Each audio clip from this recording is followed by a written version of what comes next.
கடவுளுக்காக வேண்டிய அந்த நோன்பை திறக்கிறத விட்டுவிட்டு நீங்க வந்துகிட்டு அரசியல்வாதியை கொண்டாந்து வச்சுக்கிட்டு அவனுக்கு என்ன நோன்பு பத்தி என்ன தெரியும்? இன்னொரு கொடுமையை சொல்றேன் கேளுங்க. நோன்புக்கு வந்துங்க எங்களுக்கு ஆரம்ப நேரம் ஒண்ணு இருக்குது, முடிகிற நேரம் ஒண்ணு இருக்குது. எப்ப நாங்க முடிக்கணும்? சூரியன் மறைஞ்ச உடனே நாங்கள் நோன்பை திறந்துடணும். எப்ப சூரியன் மறையுதோ மறைந்த உடனே நோன்பு திறந்துடணும். அரசியல்வாதியை கூப்பிட்டு சென்னையில நாங்க பார்த்தோம், கூப்பிட்டு அரசியல்வாதி வர்ற 10 நிமிஷம் லேட் ஆயிடுச்சு, உட்கார்ந்துட்டு இருக்கான். இவன் நோன்பு திறக்க வேண்டிய டைம் வந்துருச்சு இஸ்லாமிய சட்டப்படி. அவர் இன்னும் அரசியல்வாதி வரலையா, அதுக்காக வேண்டி எல்லாரும் காத்துக்கிட்டு இருந்த காட்சியெல்லாம் நாங்க பார்த்தோம். அவனுக்கு நோன்புடைய அருமை பற்றி அவனுக்கு தெரியாது, அதை விளங்கின மக்களுக்கு தான் தெரியும். அதனால இந்து மக்களுடைய பண்டிகையா இருந்தாலும் சரி, முஸ்லிம்களுடையதா இருந்தாலும் சரி, அதை ஆன்மீகம் கலந்து செய்யுங்க.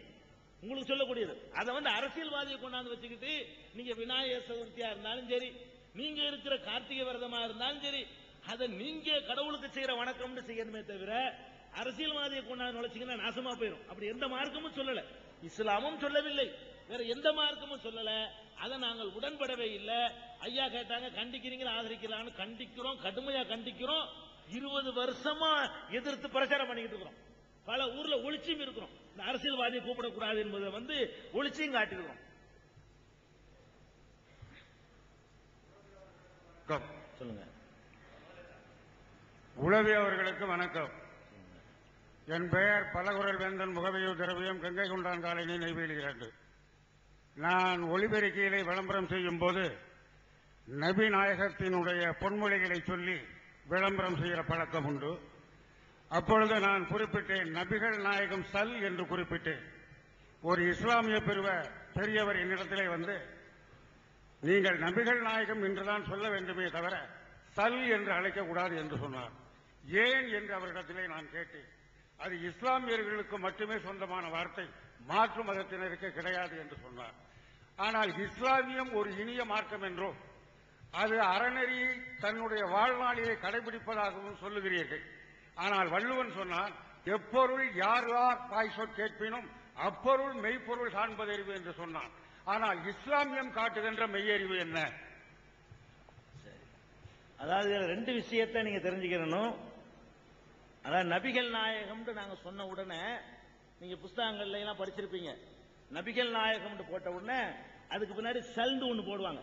நபிகள் நாயகம் போட்டா அதுக்கு பின்னாடி சல்ந்து ஒண்ணு எழுதுவாங்க. சல் சானா இல்லன்னா சல் பிராக்கெட்ல போடுவாங்க. முதல்ல இந்த சல்னா என்னன்னு விளங்கிக்கணும். இஸ்லாமிய நம்பிக்கை பிரகாரம் நபிகள் நாயகத்தை நாங்க கடவுளுடைய தூதர்னு நாங்க நம்பணும். ஆனால் அவர் கடவுள் இல்லை. கடவுள் தான். இவரு ஒரு தாய் தந்தைக்கு பிறந்த ஒரு மனிதர், நல்ல மனிதர், சிறந்த மனிதர் அப்படின்னு நாங்க நம்பணும்.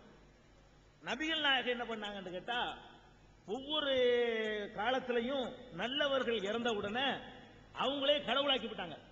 இந்த சல்லுக்கு என்ன விளக்கம்னு சொல்லிவிடுறேன், அப்புறம் நீங்க கேட்ட கேள்விக்கு வர்றேன். அதாவது ஒவ்வொரு காலகட்டத்திலையும் நல்ல மனிதர்களா வாழ்ந்தாங்க பாருங்க, அவங்க செத்த உடனே அவர்களையே கடவுளாக்கி விட்டாங்க. இத நபிகள் நாயகம் பார்க்கிறாங்க. நமக்கு முன்னாடி எத்தனை சீர்திருத்தவாதிகள் வந்தாங்க, அவர்கள் எல்லாம் சீர்திருத்த கருத்துக்களை சொன்னாங்க.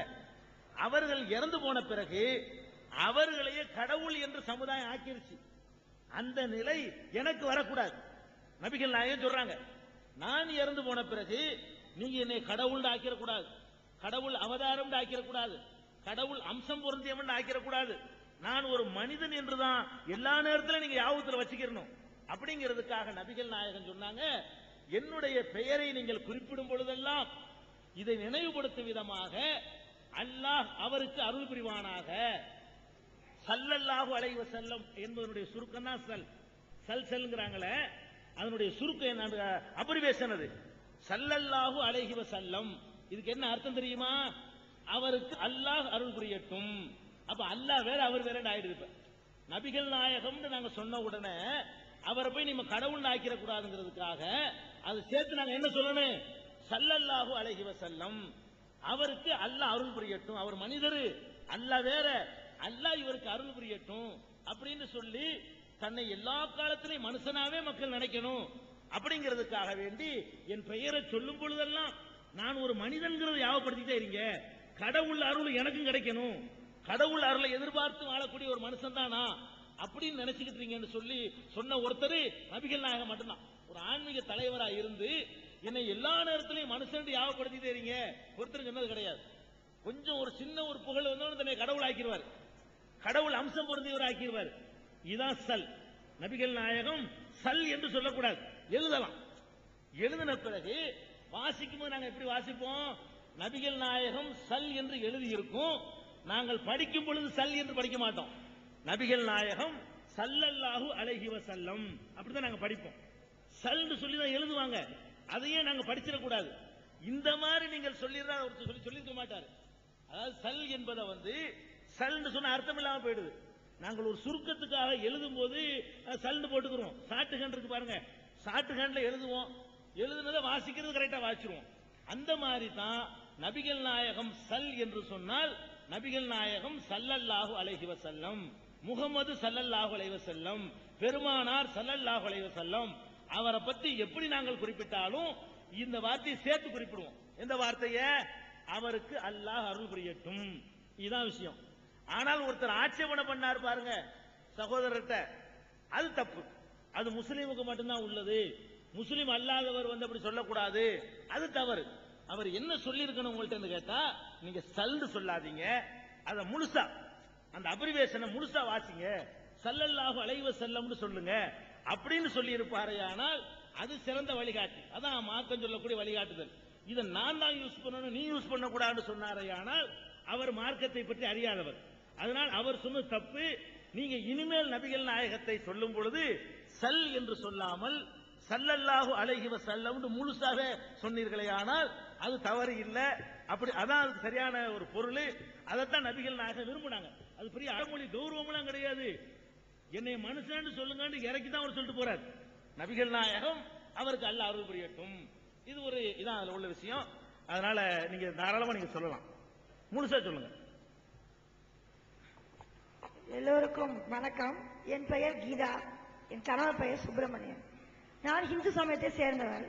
ஒரு பெரிய சந்தேகம், அதாவது எங்க கோவில் எல்லா கோவிலையுமே எல்லாரும் லேடிஸ் எல்லாம் போலாம், அந்த மென்சஸ் டைம்ல மட்டும்தான் போகக்கூடாதுன்னு ஒரு இது இருக்கு.